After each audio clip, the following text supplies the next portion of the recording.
எங்களை எங்கே கொண்டு வச்சுருக்கு நீங்கள் தெரிஞ்சுக்கிறதுக்காக ஒரு விளக்கத்தை கொடுக்குறேன். உண்மையாக ஜோதிடத்தை நீங்கள் நம்பினீங்கன்னா உங்களை ஜோதிடம் உயர்த்தும். உண்மையாக நம்பணும், உண்மையாக சேவை செஞ்சீங்கன்னா ஜோதிடம் உங்களை உயர்த்தி பார்க்கும். அதுக்கு உதாரணம் நாங்கள் தான். என்னுடைய வயது 77, ஓய்வு பெற்ற தலைமை ஆசிரியர். சில நேரத்தில் நான் சொல்ல வேண்டியிருக்கும், கோவிச்சிக்காதீங்க. அது அப்படி சொன்னால் தான் விளக்கம் புரியும். இன்னைக்கு வந்து பேசுகிறாரு அவர் என்னமோ சொல்கிறாருன்னு நினைக்காதீங்க.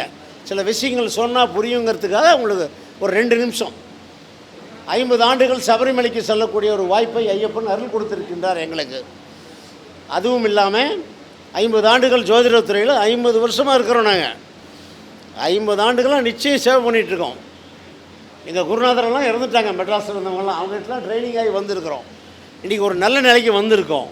அடுத்தபடியாக இந்த உலகத்திலேயே 130 தெய்வங்கள், பஞ்சலோக சிலைகள், எல்லா சாமி பஞ்சலோகத்தில் 5 கோடி ரூபா செலவில் தயார் பண்ணியிருக்கோம். இறைவன் திருவருளால் ஒரு ஆசிரமமாக வச்சு, அந்த ஆசிரமத்தில் ஐயர் கிடையாது, பூசாரி கிடையாது, வர்ற மக்களே கும்பிட்டுக்க வேண்டியது தான். அவங்களே வழிபாடு, அவங்களே தொட்டு கும்பிட்டுக்கலாம், பூ போட்டுக்கலாம், எல்லாம் செஞ்சுக்கலாம். எல்லா மந்திரமும் இலவசமாக அடித்து கொடுத்துருவோம். அப்படி மக்களுக்காகவே ஒரு ஆசிரமம் அமைச்சு, சரணாலய ஆசிரமம்னு அமைச்சு நடத்திட்டு இருக்கோம் ராசிபுரத்தில் என்ற பணிவான தகவலை உங்களுக்கு தெரிவித்துக் கொள்கிறோம். அடுத்தபடியாக நிறைய மந்திரங்கள், பெரியவங்க சொன்ன மந்திரங்கள் எல்லாம் தொகுத்து மக்களுக்கு போட்டு எல்லாம் கொடுத்துட்ருக்கோம். அதில் இப்போ உங்களுக்கு கைக்கு வந்து ஒரு 4 நோட்டீஸ் வந்திருக்கும், கையில் கொடுத்துருப்பேன். அது என்னங்கிறது விளக்கம் சொல்லிடுறேன்.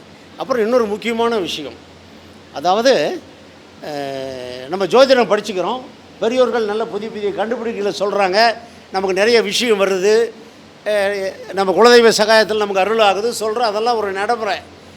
ஒரு ஜோசியர் எப்படி நடந்துக்கணும், எந்த நடைமுறை நடந்துக்கிட்டால் அந்த ஜோசியம் வளரும், அவரும் வளருவார், அவருக்கு வருமானம் கிடைக்கும், அந்த ஜோசியத்தினால் அவருக்கு நற்பெயர் கிடைக்குங்கிறதுக்காக ஒரு 58 முறை இதில் போட்டிருக்கேன். இதெல்லாம் இறைவன் எனக்கு சொல்லி நான் போட்டது. இது ஏதோ நானாக பெரிய மனுஷன் தரமாக போட்டதில்லை. என்னை அழைத்து பேனாவை எடுத்து எழுதுப்பான்னு சொல்லி அவர் சொல்ல எழுதி 58 முறைகள். என்னென்ன முறையை ஜோசியம் கற்றுக்கிறவங்க, ஜோசியம் படித்தவங்க, பெரிய பண்டிதராக இருக்கிறவங்க எல்லாருமே இந்த மாதிரி வழிமுறைகளை, வழிபாடு முறைகளை கடைக்கொண்டீர்களே ஆனால் உங்களுக்கு அந்த ஜோதிடம் உங்களை முன்னேற்றம், உங்களுக்கு வருமானம் கிடைக்குங்கிறது அந்த ஒரு நோட்டீஸ் போட்டிருக்கோம், வாங்கிக்கிங்க. அடுத்தது இப்போ இந்த வருஷத்தில் 3 பயிற்சி வருது. ஒரு பயிற்சி நடந்துருச்சு, இன்னும் 2 பயிற்சி இருக்குது. அந்த பயிற்சி விளக்கத்துக்கு ஒரு நோட்டீஸ் போட்டிருக்கேன், எந்த பயிற்சின்னு பார்த்துக்குங்க. அடுத்தது மக்கள் வந்து கடவுள்கிட்ட என்ன கேட்குறதுன்னே தெரியல. அவங்க மனசுக்கு பட்டது கேட்குறாங்க. பணம் வேணும், தொழில் வேணும், குடும்பம் வேணும், இவ்வளோ எது அவங்களுடைய தகுதி, படிப்புக்கு தகுந்த மாதிரி இது வேணும் அது வேணும் கேட்டுக்கிட்டு வாழ்க்கையில் ஓடிக்கிட்டு இருக்குது. ஆனால் கடவுளை என்ன கேட்குறோன்னு பெரியவங்க சொல்லியிருக்காங்க. அதுக்கு ஒரு 15 முறைகள் கொடுத்துருக்கேன். எதை கேட்கணும் ஆண்டவங்கிட்ட அப்படிங்கிறது ஒரு 15 முறைகள் போட்டு ஒரு சின்ன நோட்டீஸ் போட்டிருக்கு. 5 மந்திரம் கொடுத்துருக்கேன். அதில் பின்னாடி சிவன் மந்திரம், ராமர் மந்திரம், நவகிரக மந்திரம், உலகநல வாழ்த்து. இதை செல் எடுத்து வச்சு இந்த 15 முறைகளை படித்தாலே கடவுள் உங்களுக்கு என்னென்ன செய்யணும்னு உங்கள் குடும்ப குழந்தைகளுக்குன்னு ஒரு புதுசாக அது போட்டிருக்கேன். இதையும் பயன்படுத்திங்க. நவகிரக மந்திரம் போட்டிருக்குது. இதெல்லாம் வாங்கிக்கிட்டு நீங்கள் கொண்டு போய் படித்து பயன்படுத்தி நீங்கள் சிறப்பாக வரணும். ஜோதிடர் கற்றுக்கிறவங்களும் சிறப்பாக வரணும், ஜோதிடத்தில் புலமையானவங்களும் சிறப்பாக வரணும், எரியர்கள் கிடைக்க வேணும்னு அன்பாக வேண்டிக் கொள்கிறோம். எல்லோருக்கும் வாழ்த்துக்கள்.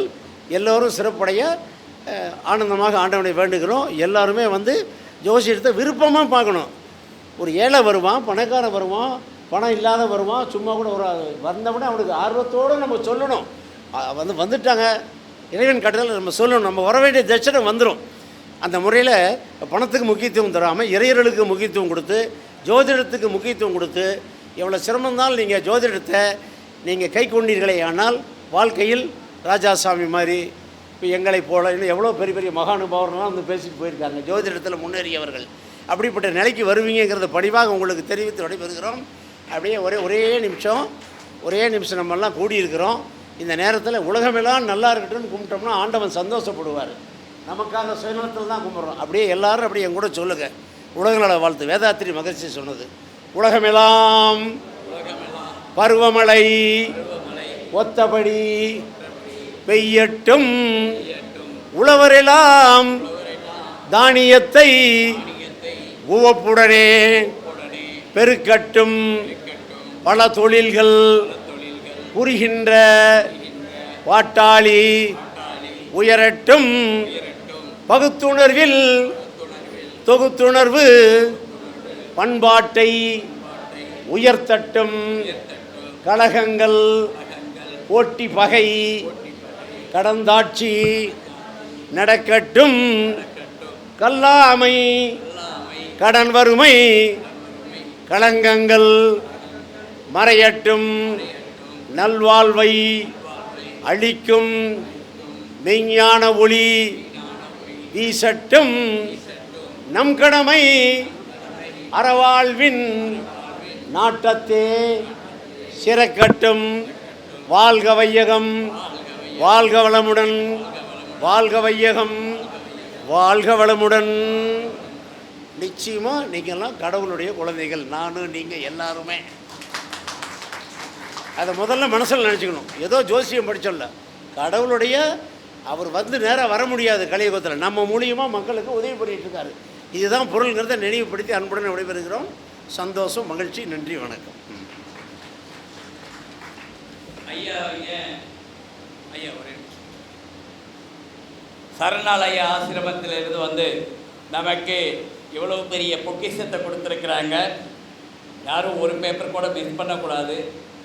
அதில் நவகிரக மந்திரம் மற்றும் இப்போ உலகெல்லாம் வாழட்டும் என்ற உலக நல வாழ்த்து, இதுபோல் நல்ல நல்ல செய்திகள் இந்த பேப்பரில் இருக்குது. எடுத்து உங்களுடைய நோட்டுகளில் எழுதி வச்சு மனசில் பதிய வச்சுக்காங்க. இதுவே அனைவருக்கும் வந்து நீங்கள் பரிகாரங்கள் சொல்வதற்கு இது மிகவும் உறுதுணையாக இருக்கும் என்பதை சொல்லிக்கொண்டு இப்போ சாமிஜி அவர்களுக்கு மரியாதை செய்யப்படுகிறது.